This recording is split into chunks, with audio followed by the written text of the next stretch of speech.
Hello everyone, happy evening, a very good evening. I hope and I believe all of you are doing well. A quick note everyone, whether I'm audible and visible.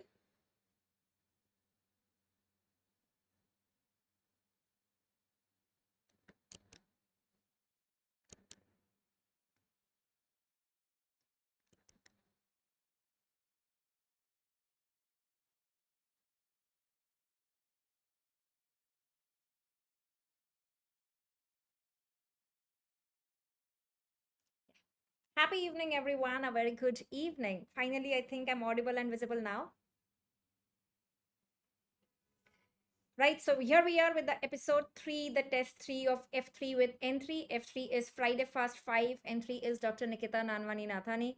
So you have the Fast 5 clinical MCQs, long stem MCQs, which are based on the must know basic concepts, but the questions are put in a twisted manner in a long stem format, basically to help you understand that how a one-liner fact can be posed into a lengthy clinical question, and that is what we had seen in the recent NEET PG as well, right? So I hope all of you have given the test. The test is available on the Medsynapse app by Dr. Nikita.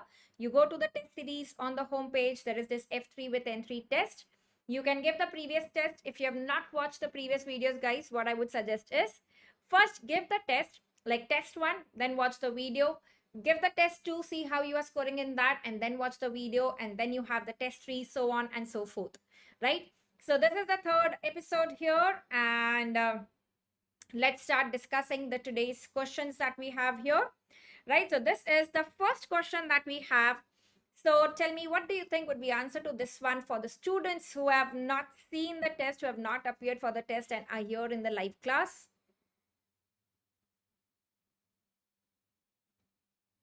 So these type of questions you will also see in the recent FMG exam also. So the FMG students, you also have to attend these tests and the sessions, right? This will definitely help you build your MCQ skills, which is actually the game changer for your competitive exams. So what do you think is the diagnosis here? What do you think is the diagnosis here? See, ideally in this question, you should have been given the normal values, but just based from the question, you can guess that what is the question trying to say regarding the TSH levels and the thyroxine levels. So there is palpitations, there is heat intolerance, and there is fine tremors. Along with that, you are given the thyroxine levels and the TSH levels, which are given less than a particular value. So all these features tell you that this patient has hyperthyroidism. The primary hyperthyroidism that you are seeing here, hyperthyroidism, the Graves thyrotoxicosis. Okay, the Graves thyrotoxicosis. So remember that with the Graves thyrotoxicosis, how are the TSH levels? First, tell me, how are the TSH levels with the Graves thyrotoxicosis? The TSH levels are low. The negative feedback, the increased T3, T4 with the TSH levels low. So this is basically your Graves. Now, what is the problem in Graves is there is thyroid stimulating immunoglobulin, right? There's something which is stimulating the thyroid to produce more thyroid hormones, right? So what is that? So this stimulating immunoglobulin, it is stimulating, it is acting on the TSH receptor here, right? So remember what antibodies you have here is the antibody against the TSH receptors. Okay, it is acting on the TSH receptor. So remember in Graves, the antibodies are not against TRH or TRH receptor or TSH. It is the TSH receptor antibodies that are seen here. Okay? So remember, this is thyroid stimulating immunoglobulin, that is Graves. So now if I ask you the question that Graves belongs to what group of hypersensitivity reaction? Graves is what? Hypersensitivity. Remember, this is hypersensitivity type 2 because it is antibody mediated, and now because the antibody is against the receptor, so now it has been reclassified as hypersensitivity type 5, where you have antibodies against the receptor.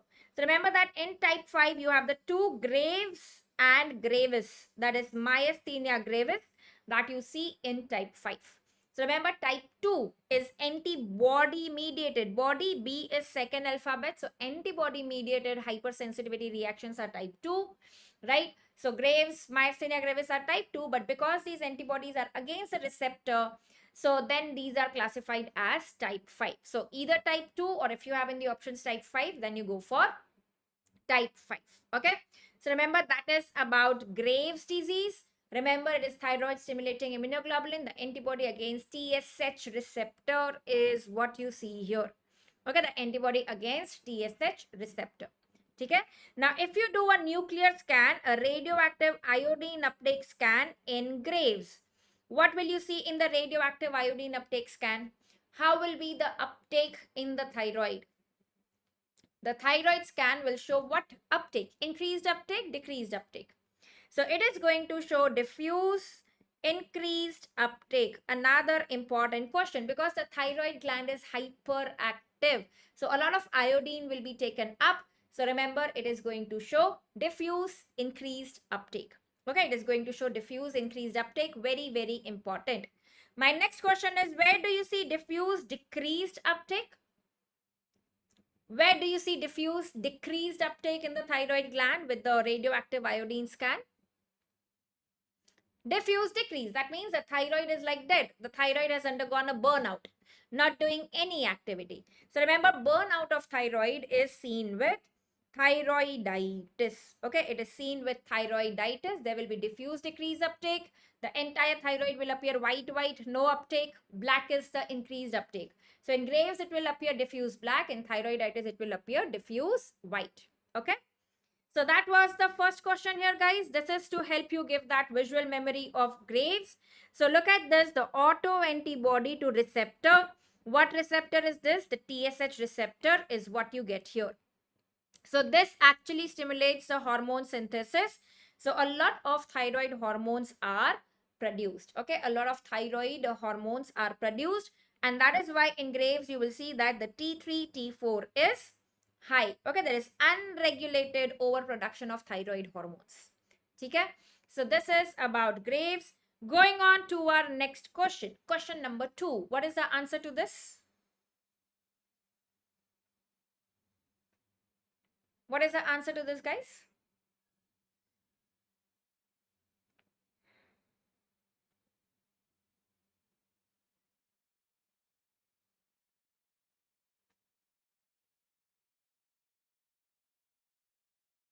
Is it cerebroside, copper, eosinophils, or iron? So whenever you get clinical lengthy questions, always read the last line first. Histologic examination of endomyocardial tissue is most likely to show excess of which of the following? So they're asking you what will be deposited in the heart, in the myocardium. Absolutely right. So what are you seeing here? There's congestive heart failure, 2 first degree relatives died with dilated cardiomyopathy, cirrhosis, and you are also seeing hyperpigmentation and the glucose concentration, which is high, right? So why is the glucose concentration high here? Because in hemochromatosis, basically this is hemochromatosis, the classical triad of hemochromatosis that you are seeing here. It affects the liver, leading to cirrhosis, right? It affects the skin and it affects the pancreas, right? Because it is affecting the skin and the pancreas, it is called as bronze diabetes, right? That is the other term here, bronze, the pigmentation and diabetes, pancreas affected, insulin not there, there's going to be high glucose, right?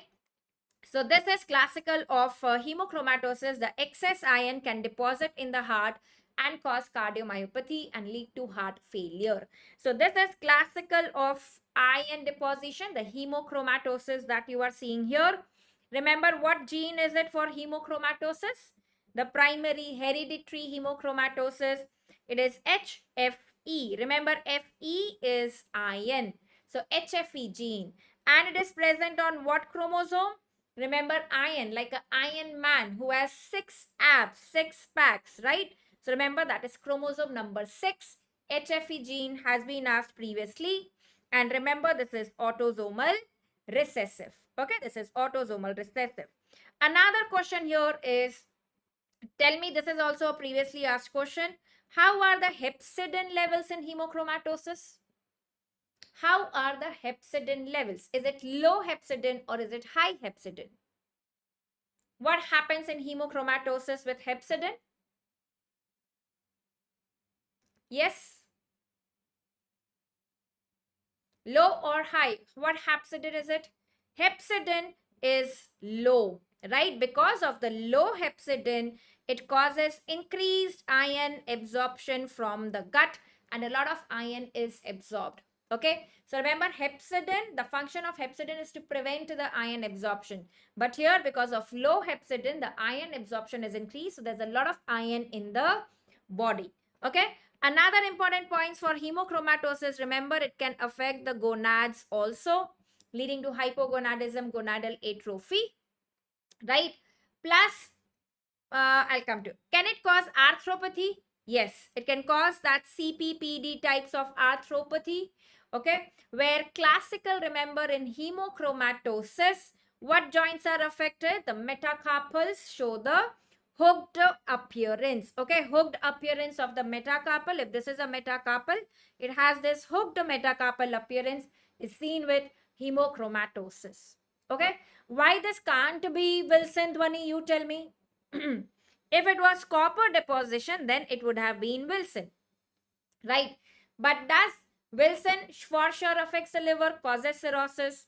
And what else do you read about Wilson? The brain med deposition, basal ganglia, face of giant panda sign on MRI brain, right? So it affects the brain.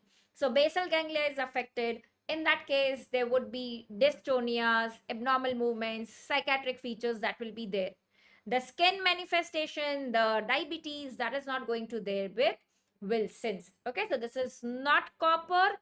This is iron deposition affecting the heart, affecting the liver, the skin, and the pancreas. Okay, it can affect the gonads also. Right, with Wilson's, they will give you the KF ring.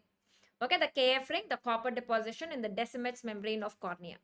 Okay, clear with everyone? So that was about question number 2. Going on to the next question. Question number 3. Looks like a very, very lengthy question. And you are also seeing, it looks like a difficult question at the first look. But actually, this is a simple question. Tell me, what do you think will be answer to this one?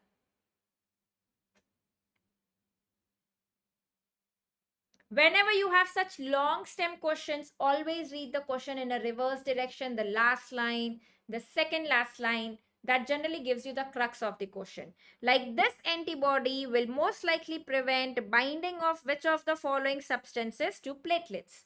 What antibody is this? He's given a dose of monoclonal antibody against the platelet 2b3a receptor.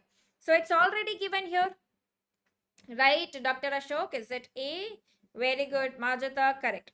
So this is a monoclonal antibody given against GP2B3A, right? Remember, this GP2B3A has a role in what? Platelet adhesion or platelet aggregation. Remember, first comes GP1B9, then comes GP2B3A. One जो आता है पहले होता है platelet अडेशन, फिर होता है platelet aggregation. Okay, so remember platelet adhesion and platelet aggregation. So when the GP2B3A is blocked, with the aggregation will be affected. Remember, I've told you the trick in the Medsynapse videos as well. कि बताओ कि कौन से drugs हैं जो GP2B3A पे act करते हैं?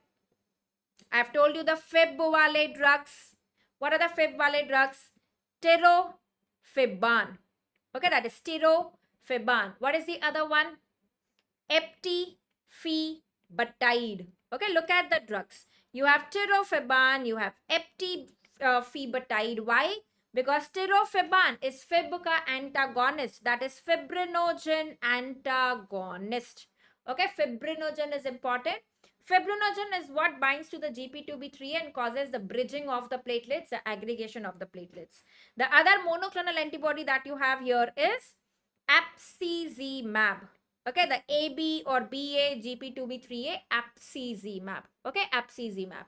So if you remember the drugs, you'll automatically remember that what will be not binding here is fibrinogen. Okay, this is fibrinogen. Is this clear with everyone? right? So let me show you this image here to help you again remember this, that you have the resting platelets here where the GP2B3A receptors, if you look at them, look at, they are like flat. They are not ready to accept the fibrinogen yet. So they are in the ligand unreceptive state. When there is some agonist like ADP, adenosine diphosphate, ADP, thrombin, thromboxane, all this binds to this platelets. Then it activates this. This makes this GP2B3A receptors receptive. Once they become receptive, the fibrinogen comes and binds here, and that is what is causing the bridging, the aggregation that is happening. They are bound by fibrinogen. So if you have any drug which is against this GP2B3A, so binding to GP2B3A, and that is why fibrinogen will not be able to bind here. Okay, because GP2B3A normally binds fibrinogen, but you are giving a drug which is binding this GP2B3A, blocking the fibrinogen site. So remember, it is fibrinogen which is important for this GP2B3A. Is this clear with everyone? Right? Also remember the name of the conditions, which is GP1B9 deficiency and GP2B3A deficiency. Adhesion is Bernard-Solier. Remember AD, Bernard-Solier. Aggregation is GG, that is Glanzmann's thrombasthenia, right? Glanzmann's. So Glanzmann's is aggregation and Bernard is adhesion. GP1B9 and Glanzmann's is GP2B3A. Is this clear with everyone? Right, so that was question number 3 that we have seen here. Remember, it's fibrinogen, which is your 2B3A. Okay, very, very important, causing the bridging of the platelets. Correct. Very good, Dr. Anshu. So we have learned this. Bernard has big platelets, right? Mega platelets, big platelets are seen in Bernard. Going to the next question, question number 4. Okay, Kritika is asking why not option number 2? See, ADP is not actually just binding to the GP2B3A. It is activating the platelets for the next step that leads to the activation of the GP2B3A receptors. Okay. So ADP has its own receptor. If you have read about the drugs, ADP वाला P2Y12 वाला कुछ receptor होता है जहाँ पे ADP bind करता है. It does not bind to GP2B3A. Right, here by the monoclonal antibody you are blocking the GP2B3A. Okay, so ADP का receptor अलग होता है, वो P2Y12 receptor पे bind करके फिर ये GP2B3A को activate करता है. It is not binding to GP2B3A directly. Okay, clear? Right, going on to the next one, guys. Tell me.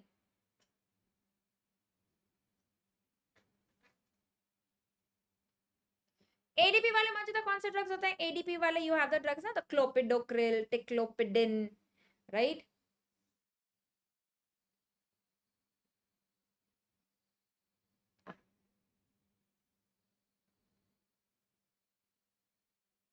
Yes, Dhwani.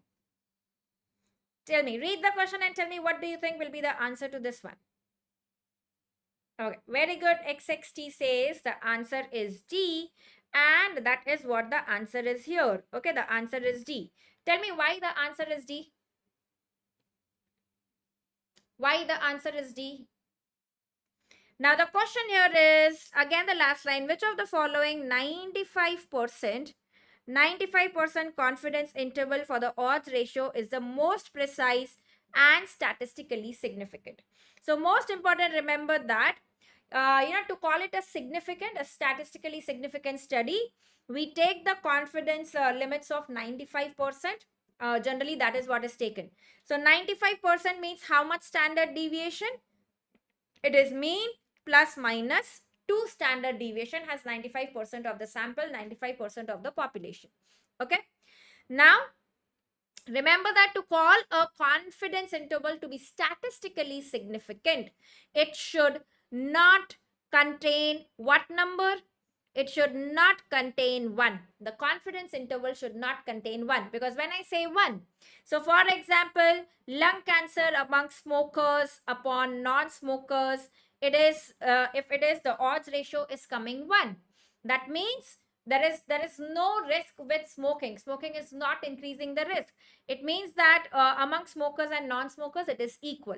Okay. So remember that if the confidence interval is containing 1, it is not significant. So what options do you rule out? Option A, because this is containing 1. Option B, 0.98 to 1.01, it is containing 1. Right? So option A and option B are ruled out. So very, very important. Remember that first point, that the confidence interval should not contain 1. Next point, to be most precise, the narrower the confidence interval, the more precise it is, the better it is. So now you have two options here where 1 is not there in the confidence interval, right? 1.01 to 1.73 and 1.2 to 1.7. But what do you see here is, look at the confidence interval ka width kitna hai. This is like 62, 0.62, and this is 0.5. 1.2 to 1.7 is 0.5 difference, and this is 0.6. So this one is narrower, and that is why this is the answer.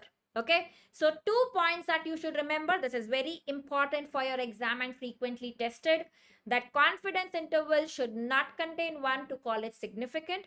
Second, the narrower the confidence interval, the more precise it is. Okay, clear with everyone? This is very, very important point, and generally a lot of students make a mistake in this. This is just a simple concept that you need to know.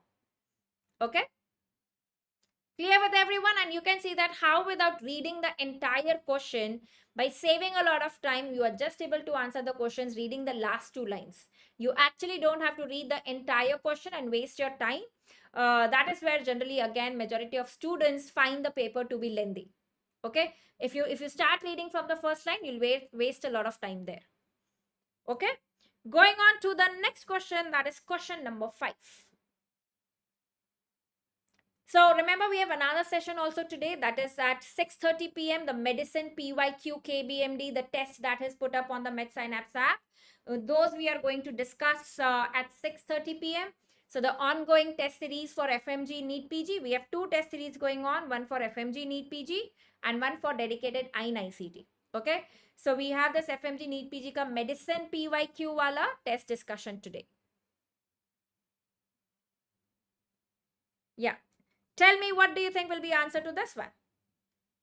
Never mind, Sonal, you can always watch this recorded session, and do join in for the in-app live class at 6:30 p.m. Okay, don't miss on that one, where we are going to discuss a lot of concepts in medicine, right? Hypoaldosteronism, hyperaldosteronism, where do you give the metirapone stimulation test, right? The saline infusion test, वो सब discuss करेंगे.